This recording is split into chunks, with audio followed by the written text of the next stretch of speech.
It started with the way she laughed. That laugh, light, flirty, the kind that used to make me smile, was now directed at someone else. I was sitting across from her at the restaurant trying to enjoy dinner, but I couldn't ignore the way she leaned toward the waiter, her hand brushing against his arm just a little too casually. I told myself I was imagining things, that maybe I was overreacting, but the way she tilted her head, eyes sparkling, made my stomach twist. After dinner, I didn't confront her. I knew if I said something right there, it would turn into an argument, and she would just wave it off, calling me paranoid. So I stayed quiet, watching her laugh at his jokes, noticing how her words were softer, warmer, like the me she used to reserve for me only. That night I drove home in silence, my hands tight around the steering wheel, the engine noise louder than my own thoughts. I didn't say anything when we got home. I walked in first, letting her settle her purse on the counter, pretending everything was normal. But I noticed it immediately. Her phone was in her hand, a little too pressed against her chest, like she was hiding a secret. She glanced at me with a calm smile, but there was something in her eyes. A little spark, a little thrill, that didn't belong to our living room. I wanted to ask, to demand an explanation, but I held back. Instead, I poured myself a drink, leaning against the counter, and watched her from across the room, feeling a mix of anger and disbelief. I thought about the past 8 years, the mornings when she would kiss me goodbye before work, the quiet nights we shared on the couch, and I wondered, when did that disappear? When did she start looking for attention somewhere else, somewhere I wasn't enough? My mind kept going back to that table at the restaurant, the waiter leaning just slightly closer than necessary, and her hand resting on the edge of his. It was innocent, maybe, but it wasn't mine, and it wasn't supposed to be like that. So I waited. I waited for her to make the first move, to come home and pretend nothing happened. And when she did, I stayed calm, pretending to watch the game on TV, my eyes sneaking glances at her every move, noticing every detail, every smile, every little laugh that wasn't meant for me. She came in later than usual, her coat slung over her arm, hair a little tousled, and that same faint sparkle in her eyes. I didn't say a word. I stayed on the couch, pretending to focus on the game, but I could feel the tension building, knotting itself in my chest. She hung up her coat and glanced at me, smiling softly like nothing was wrong. But I knew better. I had seen the way she looked at him, heard the way she laughed. My mind replayed it like a tape I couldn't turn off. I poured another drink, sliding the glass across the table slowly, deliberately. She noticed finally and frowned slightly. "You okay?" she asked, voice casual, but I could hear the undercurrent of suspicion in hers now. I nodded, keeping my tone even. "Yeah, just tired from work," I said, watching her carefully. I didn't want to explode, not yet. I wanted her to feel the weight of her actions before I said anything. We talked about the kids, dinner, the mundane things of life, but I could feel the distance growing between us.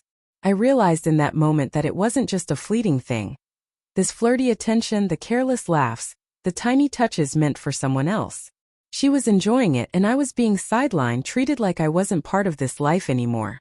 My anger simmered quietly beneath the surface, precise and controlled, because I knew if I lost my cool now, she would dismiss me again, call me dramatic. So I bided my time. I let her chatter, watched her relax into the living room, sip her wine, laugh at something on her phone. And then I made a decision. I wouldn't yell, I wouldn't confront her immediately. I would wait like I always do, but this time I would make sure she felt the weight of her choices. She needed to understand that attention didn't just drift freely, that the person she flirted with at dinner could never replace the one who had been standing there, silently, loving her all these years. I wanted her to wonder why I was so calm, why I didn't explode at her, why I didn't storm out or shout. The anticipation of her guilt, the uncertainty in her mind, would speak louder than any words I could muster. And as I sipped my drink, pretending to watch the screen, I felt a strange satisfaction knowing that tonight, the story wasn't over, and when it was, I would be in control.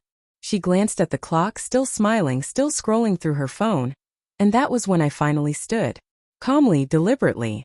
I didn't shout. I didn't rush toward her. I walked over, stopping just a few feet away, letting the silence stretch between us. She looked up, curious, a little nervous now. The confidence in her eyes was still there, but I could sense the shift, the first hint that something was different. "Dinner was fun," I said, my voice low and steady, almost casual. She blinked. Yeah, she replied, unsure. You seemed very friendly with the waiter tonight, I continued, letting the words hang, letting them settle in the air like a cold draft. Her smile faltered slightly. Tony, it's nothing. You're overthinking again, she said, brushing it off just like I expected. But this time I wasn't going to let her dismiss me. I took a slow breath and leaned against the counter. Overthinking. That's what you call it. Laughing at his jokes, touching his arm. Leaning into him like he's the only one who matters. I asked, keeping my tone controlled, letting the words cut deeper than any argument ever could. She shifted, uncomfortable now, and looked away. I took another step closer. I waited for you at home, believing in us. And this is what I come back to. The words weren't angry, they were precise, cutting, undeniable. The calmness in my voice made it worse, I could tell. Her chest tightened, her lips pressed together. She realized finally that I wasn't going to let this slide. She opened her mouth, probably to lie, to deflect, but I held up a hand. Save it. I don't need excuses tonight. I've seen enough. I turned toward the living room, gesturing at the small details she had overlooked. The quiet house, the empty table where our dinner could have been shared. The kids upstairs asleep, unaware of the tension we let fester. I love you, I added softly but firmly. But I won't stay where I'm not respected. I won't be someone you can flirt past, someone you can forget. Her eyes widened and I knew she felt it. The sting of accountability, the weight of realizing her actions had consequences. I walked to the door, coat in hand, and paused. Think about what you're losing. Really think. And maybe next time, you'll remember who's waiting for you at home.